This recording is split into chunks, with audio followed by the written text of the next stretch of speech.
Halo bosku, jumpa lagi dengan channel Masno22. Sebelum lanjut ceritanya jangan lupa subscribe, satu lagi jangan di-skip nontonnya ya. Terima kasih. Tentu saja, saya hanya tidak tahu apakah mereka bisa tiba dalam 3 hari. Saya akan meminta mereka untuk datang secepat mungkin. Setelah Chen Ping selesai berbicara, dia langsung menghubungi Gu Tianchao tanpa penundaan lebih lanjut. Chen Ping menggunakan slip giok transmisi suara untuk menghubungi Gu Tianchao. Gu Tianchao, Pulau Yaoshan sedang menghadapi serangan dari Sekte Fazantian.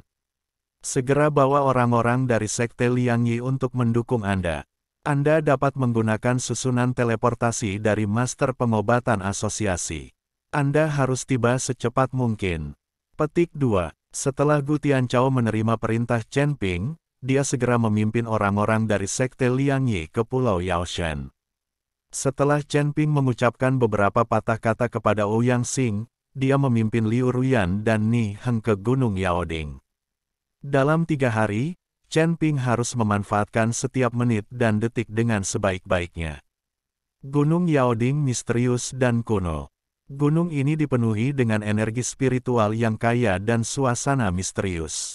Setelah memasuki Gunung Yaoding, Chen Ping menemukan bahwa ada banyak rumput peri di sekitar Gunung Yaoding, dan kualitasnya sangat tinggi.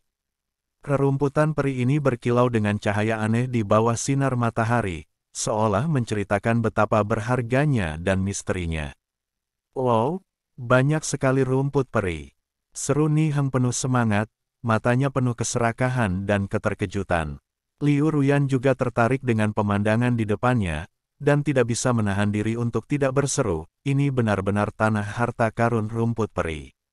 Ni Heng dan Liu Ruyan melihat rumput peri ini, dan mereka sangat bahagia mulai memetiknya. Banyak juga biksu yang bingung dengan rumput peri di depannya dan berhenti untuk memetik rumput peri. Dalam hal ini, itu akan tertunda untuk waktu yang lama.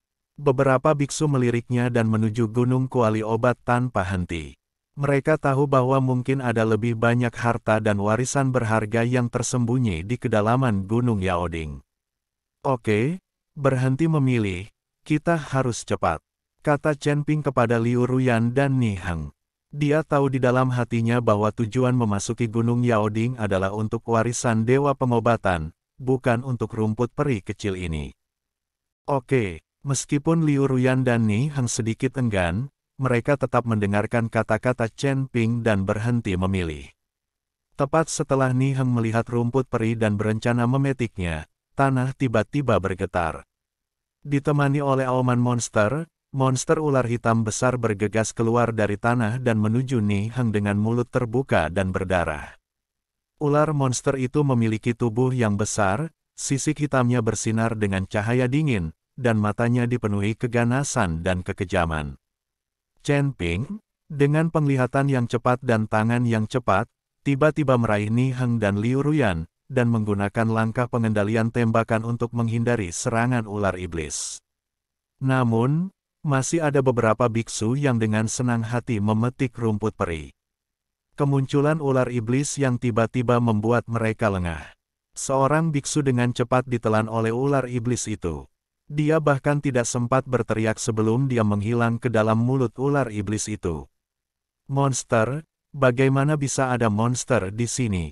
Ada juga biksu yang tergesa-gesa yang begitu ketakutan hingga mereka terus mundur.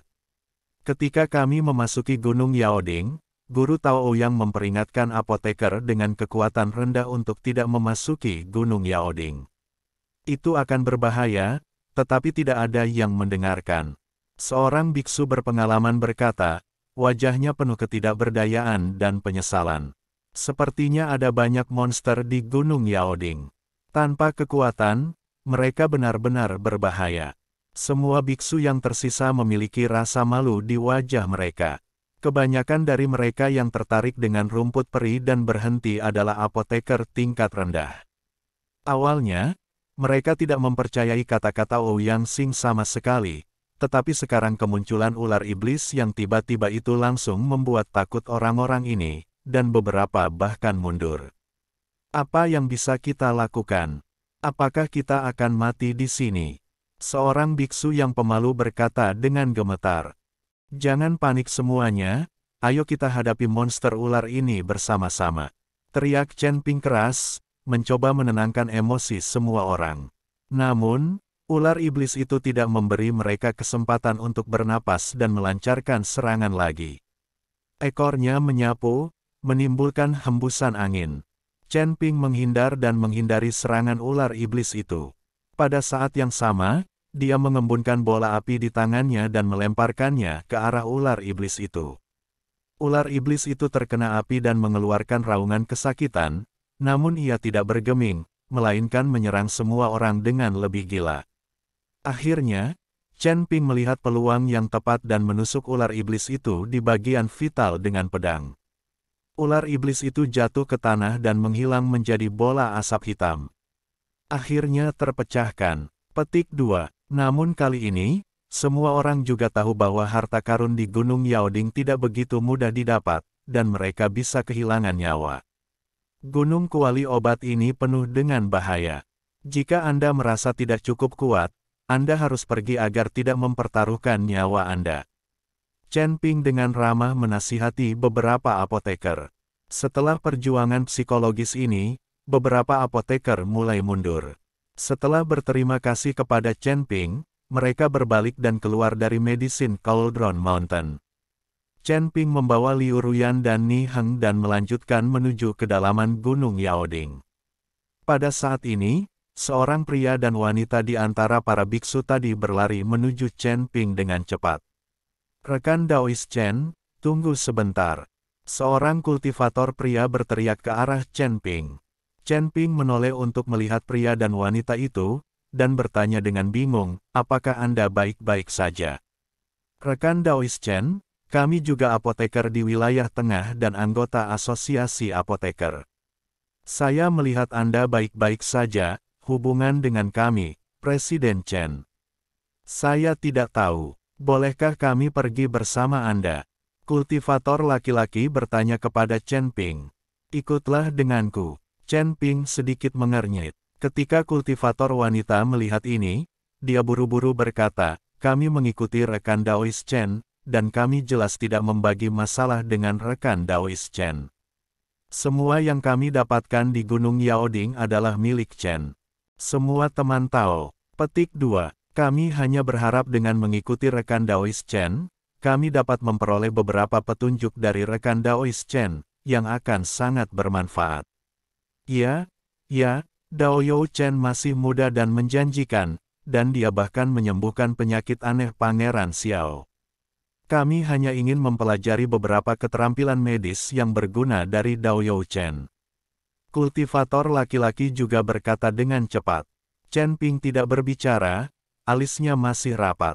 Chen Ping tahu bahwa semakin banyak orang yang dia bawa, semakin besar tekanan yang akan dia hadapi.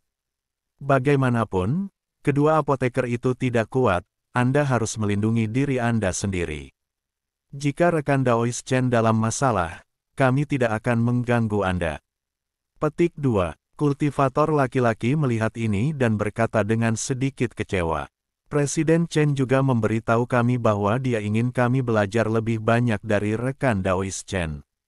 Bagaimanapun, kami semua adalah anggota asosiasi apoteker Zhongyu, berarti kekuatan asosiasi apoteker meningkat. Petik 2. Kata kultivator wanita. Chen Ping tidak bisa berkata-kata. Perasaannya sedikit diculik secara moral. Chen Ping memang berjanji akan bergabung dengan asosiasi apoteker Zhongyu. Belum lagi Liu Ruyan dan Ni Heng keduanya bergabung dengan asosiasi apoteker Zhongyu. Chen Wenliang setuju tanpa ragu-ragu. Sekarang kedua orang ini tiba-tiba muncul, Chen Ping tidak tahu harus berbuat apa sejenak. Setelah berpikir sejenak, Chen Ping berkata, oke, kalian berdua ikuti saya, tetapi kalian juga tahu Gunung Yaoding sangat berbahaya. Jika terjadi kecelakaan, saya tidak akan bertanggung jawab. Petik 2. Tidak masalah. Kedua pria itu semua mengangguk gembira. Chen Ping dengan enggan membawa mereka berdua ke jalan. Liu Ruyan dan Ni Heng tidak keberatan. Bagaimanapun, mereka berdua adalah anggota asosiasi apoteker wilayah pusat. Sepanjang jalan, Liu Ruyan dan Ni Heng Heng sedang mengobrol dengan kedua apoteker tersebut, dan mengetahui dari percakapan tersebut bahwa kedua apoteker tersebut bernama Ni Lei dan Ni Hong, dan mereka adalah dua saudara laki-laki dan perempuan. Tanda seru, kelas 7, itu dianggap sangat kuat.